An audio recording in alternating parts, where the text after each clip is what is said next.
অর্জিতা ভক্তি কি মহারাজ? অর্জিতা ভক্তি হলো প্রবল ভক্তি। অর্জিতা ভক্তিতে ভক্ত আনন্দে হাসে, কাঁদে, নাচে, গায়।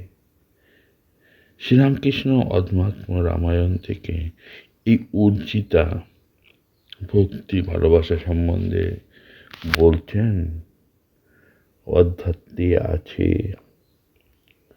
লক্ষ্মণ রামকে জিজ্ঞাসা করলেন, রাম, তুমি কত ভাবে কত রূপে থাকো, কি রূপে তোমায় চিনতে পারবো? রাম বললেন, ভাই, একটা কথা জেনে রেখো, যেখানে অর্জিতা ভক্তি সেখানে নিশ্চয় আমি আছি। অর্জিতা ভক্তিতে হাসে, কাঁদে, নাচে, খায়। যদি কারো এরূপ ভক্তি হয়, নিশ্চয়ই যেন ঈশ্বর সেখানে স্বয়ং বর্তমান। ইয়ামন্য পশ্যেদখিলং মদাত্মকং তাবৎ উন্মা দ্বারা ধনতৎ পরভবেৎ। অর্থাৎ ভাগবতের একটি সুন্দর শ্লোক আমার মনে পড়ছে।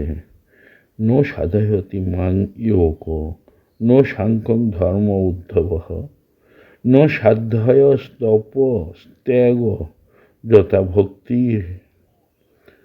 মমর্জিতা।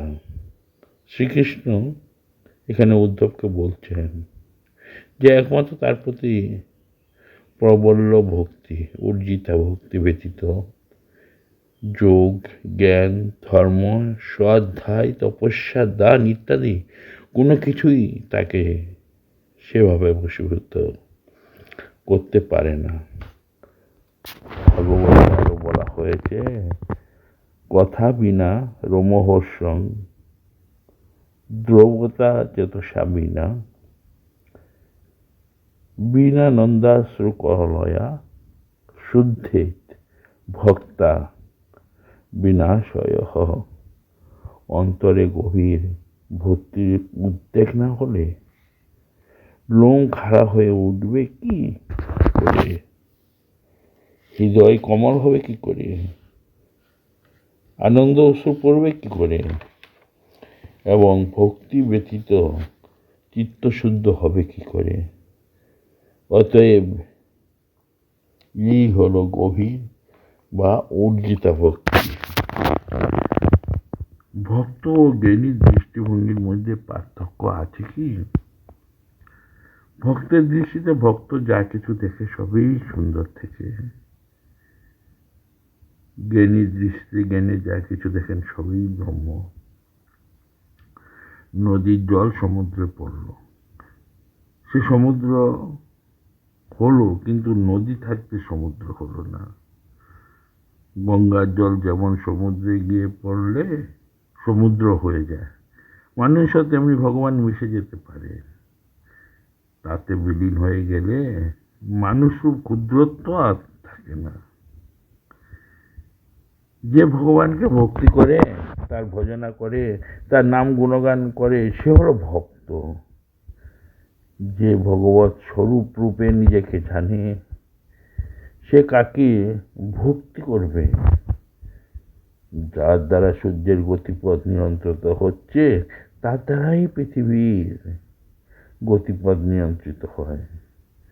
ঈশ্বরই সব নিয়ন্ত্রণ করছেন।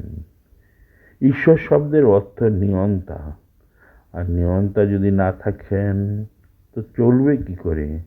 তিনি সব নিয়ন্ত্রণ করছেন এবং তার ইচ্ছা ছাড়া কিছুই হয় না। ভগবানকে সবচেয়ে প্রিয় বস্তুর মতো ভালোবাসতে পারলেই কি বিচার পর্ব শেষ? না, এটি শেষ নয়, বরং বলা যেতে পারে আরম্ভ। এইভাবে ধীরে ধীরে সেই ভক্তি ভগবৎ স্বরূপেতে রূপান্তরিত হয়। বিশ্বাস কখন থেকে আরম্ভ? উপরে বর্ণিত অবস্থায় আরো আগের থেকে। বিশ্বাস না থাকলে ভক্তের সাধনে প্রবৃত্ত হয় না, আর সাধনে প্রবৃত্ত হয়ে তারপর সাধন পথে যত এগোবে তত তার বিশ্বাসও দৃঢ় হতে থাকবে, এবং সেই বিশ্বাসেই পরে তার ঈশ্বর অনুভূতিতে পরিণত হবে। ভগবান লাভ কথাটির তাৎপর্য কি মহারাজ? ভগবানের স্বরূপকে জানা এবং তার সঙ্গে ঘনিষ্ঠ সম্বন্ধ অনুভব করা এবং ধীরে ধীরে তার ভাবেতে পরিণত হওয়া।